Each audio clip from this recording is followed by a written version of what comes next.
I don't talk about this night to anyone in real life. Not because I don't want to, but because no one would ever believe me. And honestly, I'm not sure I even believe it myself.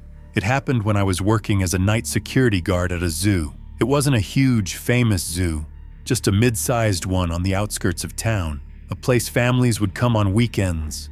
Kids would laugh at the monkeys, take pictures with the giraffes. It was all so normal in the daytime, but at night, that place felt wrong. My shift usually started at midnight and went until 6 a.m. It was simple work. Patrol the grounds, make sure no one broke in, and report anything unusual. I'd worked there for almost 2 months without any real problems. Sure, it was creepy sometimes, walking alone past the empty enclosures, hearing the distant echoes of animals that weren't even there anymore. But that night, everything changed. It started around 1:30 in the morning. I was sitting in the little security office near the entrance, drinking coffee and scrolling through my phone. The zoo was completely silent, except for the occasional hum of the lights and the sound of the wind. I had just finished my second cup when I heard something over the radio. It was faint at first, like static, but then I heard it clearly. "Station 3, do you copy?" Movement near the big cat enclosure.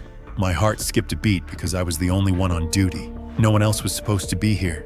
I picked up the radio and answered. This is base. Say again? Who is this?"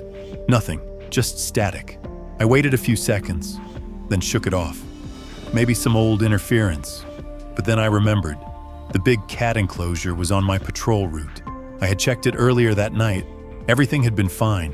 I decided to go take a look. I grabbed my flashlight, clipped the radio to my belt, and stepped outside. The air was cold and damp, and the zoo was even quieter than usual. My boots crunched softly against the gravel as I walked past the ticket booths and empty snack stands. As I approached the big cat enclosure, something felt off. The enclosure was massive, with tall chain-link fencing and heavy padlocks on the gates. But when I got closer, I saw something that froze me in place. The gate was open, not wide, just enough for something to slip through. The padlock was hanging from the latch like it had been unlocked. No sign of force, no broken metal, just open. I shined my flashlight inside. The enclosure was empty. I remember whispering to myself, "What the hell?" Because this didn't make sense. There were 2 lions in here, a male and a female. Even if the gate was open, there was no way they could have gotten far without someone noticing. That's when I saw the blood. It was near the edge of the enclosure, smeared along the concrete floor. Thick streaks of dark red leading out of the gate and toward the main path. My first thought was that one of the lions had gotten hurt and escaped. That alone was terrifying. If a lion was loose in the zoo, it could kill me in seconds.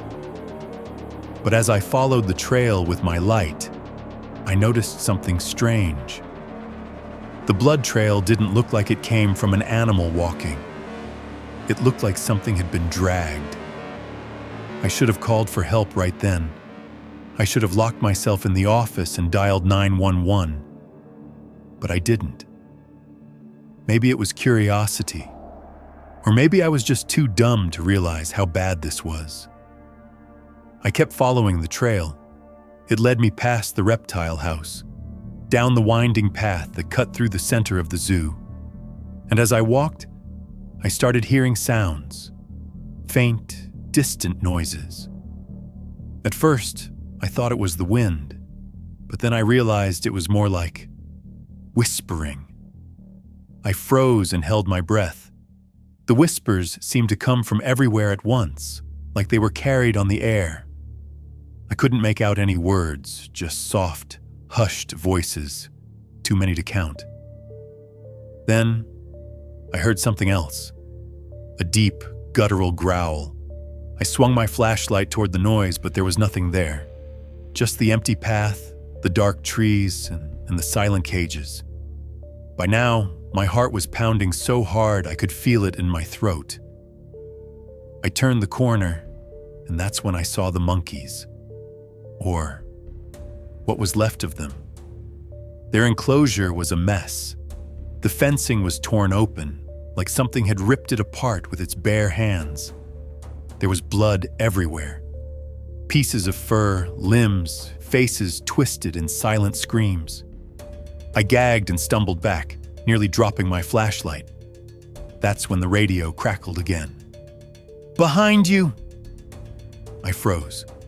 Slowly, I turned around. My light cut through the darkness, and for a second, I didn't see anything. Then, I saw movement. Something was crouched on the path, about 30 feet away. At first, I thought it was one of the lions, but as my light hit it fully, I realized this wasn't an animal I had ever seen before. It was tall. Too tall. Its body was hunched, but even then, it was nearly 7 feet high. Its skin was pale, almost gray, stretched tight over its bones. And its head. God, its head wasn't right. It was long and narrow, with eyes that glowed faintly in the dark. And in its mouth, I saw teeth. Long, jagged teeth dripping with blood.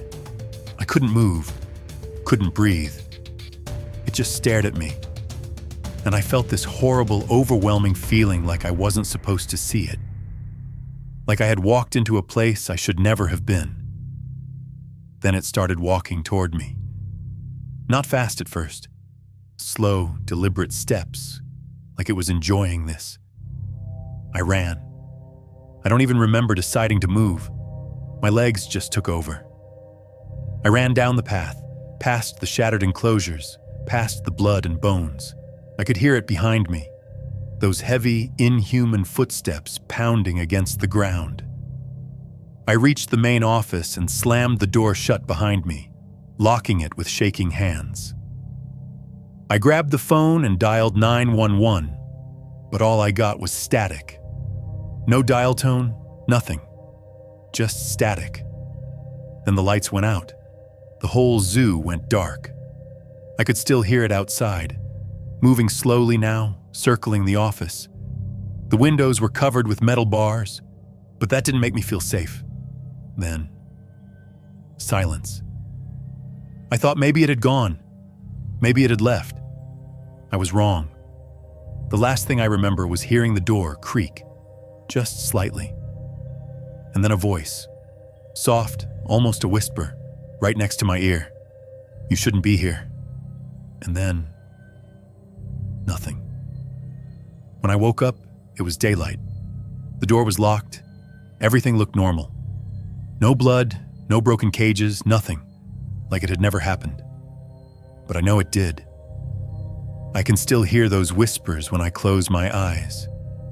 And sometimes, at night, I feel like it's still out there, waiting.